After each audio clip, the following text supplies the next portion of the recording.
Doña Claudia... Calderón. Ya, doña Claudia Calderón Sí. tiene la palabra. Adelante. Buenas tardes, me llamo Claudia Calderón, soy madre de Gabriela, al igual que Claudia Amigo. Y bueno, primero que nada agradecer la invitación a esta comisión. Es muy importante para nosotras exponer nuestra realidad frente a este tema. Y bueno, en esta oportunidad venimos acompañada de nuestra hija. Ella también desea dar su opinión. Y bueno, vamos a escucharla a ella primero. Ok, tiene la palabra Gabriela. Tienes que apretar el botoncito. Ahí está. Sí. Eso. Buenas tardes, me llamo Gabriela y un día me hizo una pregunta de cómo me sentiría si me pudiera adoptar mi mami Clau, y ahora les voy a leer. Me sentiría genial, más feliz que nunca, y más que cuando nací, crecí y vi a la mami Clau. Además estaría un poco más orgullosa del Estado. Hasta ahora no lo estoy. De hecho estoy enojada, ni un poco de orgullo. Sería lo mejor del mundo. A mí, hija de 2 mamás, me afecta vivir sin mis derechos. Mis derechos son denegados y también soy invisible para el Estado. Y me afecta mucho. Es como terminamos con los adultos, dejemos tirado a los niños. Terminamos. Y hice algunas palabras aparte sobre mi opinión sobre el tema. Y igual esto no se debería estar hablando. Todos deberían tener derecho a adoptar. Es para un bien. Es una oportunidad para ser feliz con una familia. Yo quiero que me pueda adoptar mi mami, pero podrían solo verificar si el niño va a estar en buenas manos. Y listo, porque las parejas de otra orientación sexual e identidad de género no pueden adoptar tan fácilmente. Gracias por escuchar. Muchas gracias, Gabriela. Bueno, Claudia Calderón. como mencionaron antes también la orden de prelación que existe actualmente, que dice que primero los matrimonios chilenos están en el primer lugar, luego los matrimonios extranjeros, y en tercer lugar las madres y padres solteros. Y yo siento que aquí lo importante son los derechos de los niños. El derecho de los niños a tener una familia. Los mayores requisitos deben ser elegir los mejores padres o las mejores madres para un niño, niña y adolescente, y terminar con el requisito del matrimonio. También lo más importante es dejar de basar las capacidades parentales o maternales de la orientación sexual o identidad de género de los adoptantes, que es algo tan personal e independiente de cada persona y que nada tiene que ver con la crianza de un niño. La inclusión de los convivientes civiles en la ley de adopción, siento que por supuesto se deben incluir. El matrimonio no debe ser un condicionante para los requisitos que debe cumplir un adoptante, ya que de igual forma, contrayendo o no dicho vínculo, esta persona puede cumplir con los requisitos y capacidades parentales o maternales, socioeconómicas, etcétera, que un niño, niña o adolescente requiere. Con respecto a la vida de un niño o niña y adolescente en una familia homoparental, nuestra hija nunca ha tenido un conflicto, nunca se ha preguntado por qué tiene 2 mamás. Cuando era más pequeña y cuando sus compañeras le hacían preguntas, ella siempre le respondió de buena manera, entendiendo que solo ellas hacían preguntas por curiosidad. De hecho, cuando tenía 5 años, dijo orgullosamente, esta es mi familia, tengo 2 mamás. Y desde ese momento, lo único que ha pasado ha sido que ha conocido a otras niñas que también tienen esta familia y llegan con miedo al colegio porque no saben cómo las van a acoger, y ella solamente les da tranquilidad diciéndoles, mira, lo máximo que puede pasar va a ser que te van a preguntar, hacer preguntas, nada más. Les da tranquilidad. Entonces, si nuestros niños tienen las cosas tan claras, ¿por qué a nosotros los adultos nos cuesta tanto? ¿Por qué nos cuesta tanto entender? ¿Por qué se insiste en considerar la heteronormatividad como la única forma de crianza? Si hay tantas familias diversas que se conforman y que han existido antes también, porque esto no es de ahora.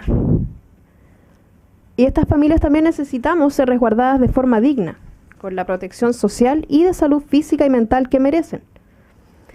Desde mi sentimiento más profundo de madre de alma de Gabriela, no hay nada más que yo desee en la vida que darle seguridad a mi hija, como cualquier otra madre, de que si algún día llega a faltar su madre biológica, en este caso Claudia Amigo, nadie vendrá a llevársela de mi lado, a sacarla de su hogar, de su ambiente familiar, que es el hogar que hemos formado las tres, que hemos construido con amor y esfuerzo.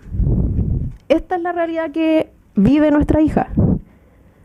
Es su familia y es la familia que ella ama con todo el corazón. Eso, gracias.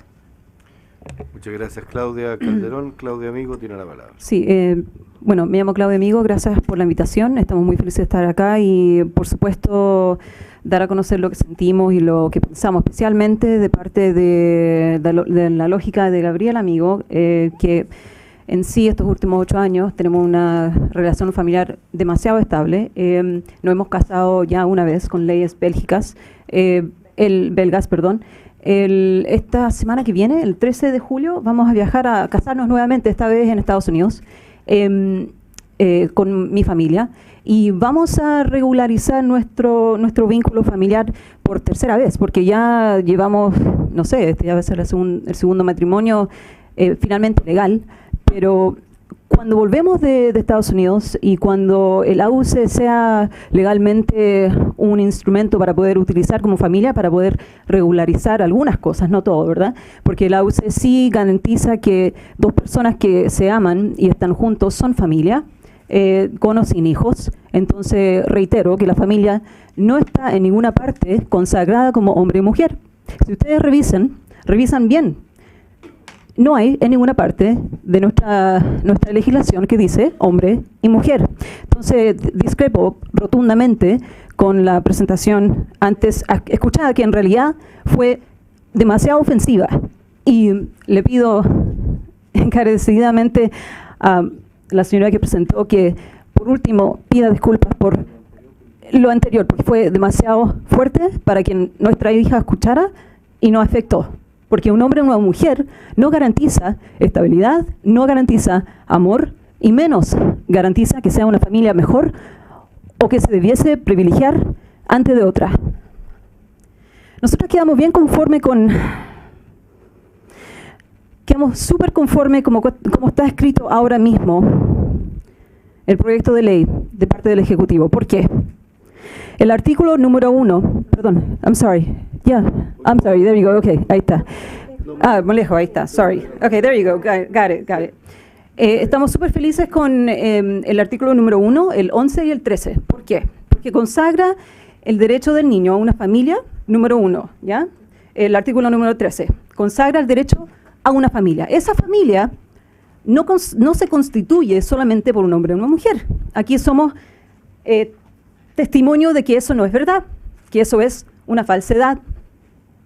Si vamos a hablar de que a través de todo el mundo se está avanzando para que se enmende el tremendo daño que se ha hecho a través de la legislación mundial contra las personas que son homosexuales y tienen hijos, este es el momento para hacerlo. Ustedes hoy día tienen una gran oportunidad para enmendar el daño que han hecho a través de todas las familias que hoy en día sufren porque tenemos hijos con la mitad de sus derechos, es decir, no solamente poniéndonos en el lugar de que me pasara algo a mí, la mamá biológica de Gabriela Amigo, sino que desde nacer, desde respirar, Gabriela Amigo tiene el deber de poder decir, el Estado tiene el deber de proteger a Gabriela Amigo desde nacer, desde que ella nace.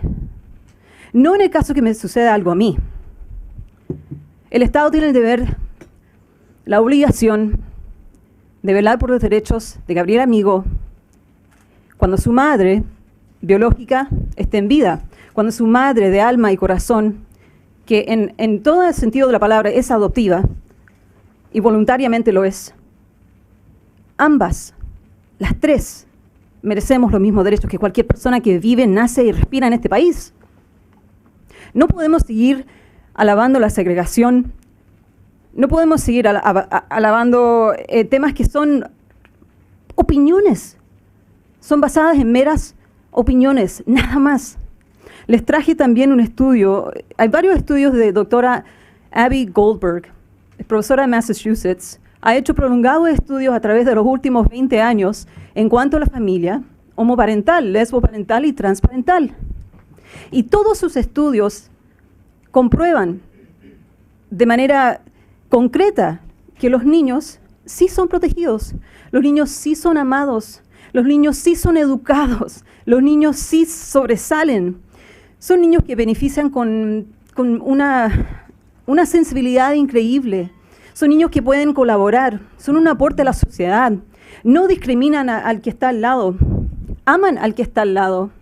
Entienden porque ellos ven a sus madres del mismo sexo, sus padres del mismo sexo, ser tal como son y ser orgullosos de serlo. Entonces ellos como niños siguen ese modelo de ser quienes son, tal como son.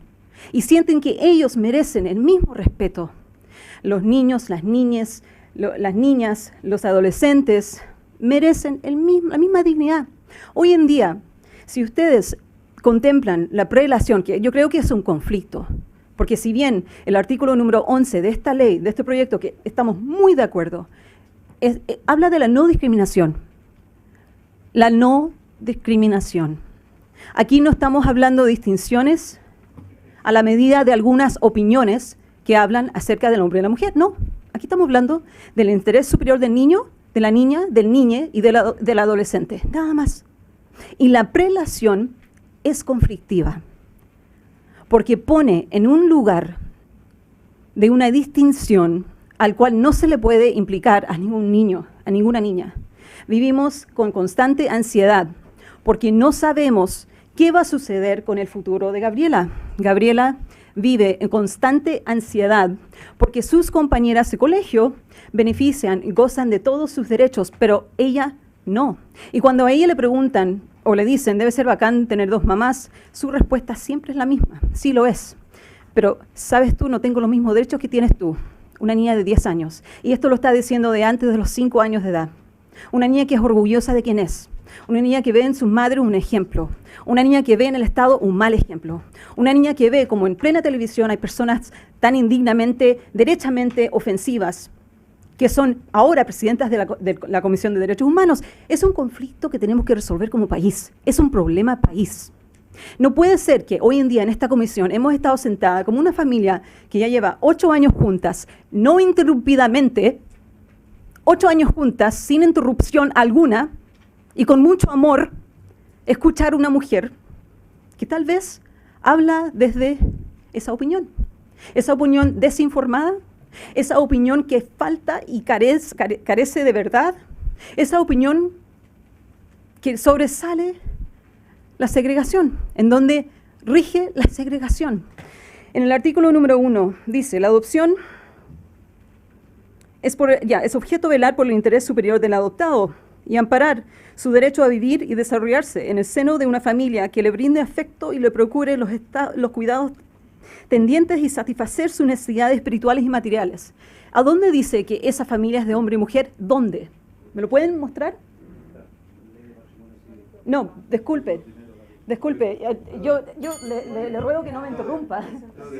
Las reglas están bien claras. I'm sorry. La idea no es cuestionar la intervención, estamos escuchando a No, todos los actores por el no, mayor pero respeto. yo no pretendo interrumpir la intervención Está que bien, él pueda tranquila, tener. tranquila. I'm sorry, pero lo que pasó hace unos minutos atrás no puede pasar sin dar mi opinión en este sentido. Estoy fundándome en el derecho de nuestra hija y de los otros hijos. Ahora, hablando de la prelación, ¿en qué sirve realmente? En Estados Unidos se quitó la prelación y matrimonios convivientes, solteros, divorciados, personas homosexuales, personas lesbianas, personas transgénero pueden adoptar a un niño. De hecho, pueden adoptar niños con necesidades especiales.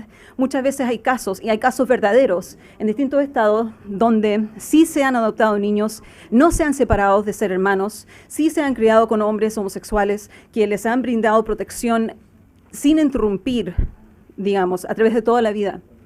El Código Civil va a cambiar.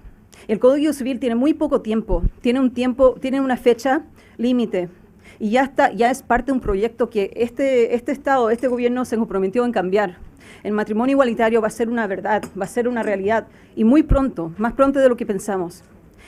Si basamos nuevamente en el derecho solamente del niño, y voy a concluir con esto, el derecho del niño es vivir en el seno de una familia. Esa familia no lo determinamos nosotros, los adultos, sino que los legisladores tienen el deber de determinarlo, solamente en el interés superior de ese niño o de esa niña, solamente en el interés superior de una familia que le brinde protección, amor, un desarrollo integral, educación como corresponde, y lo más importante es amor. No nos quedemos atrás, porque el mundo avanza y Chile no puede quedar atrás. Los niños chilenos y chilenas merecen el mismo respeto que cualquier niño en este mundo. Y nuestra hija no vino acá, y su presentación no es en vano. Y espero que ustedes lo tomen en cuenta. La prelación no nos sirve como sociedad y menos a los niños. Eso es todo. Gracias. Muchas gracias a las Claudias y a Gabriela.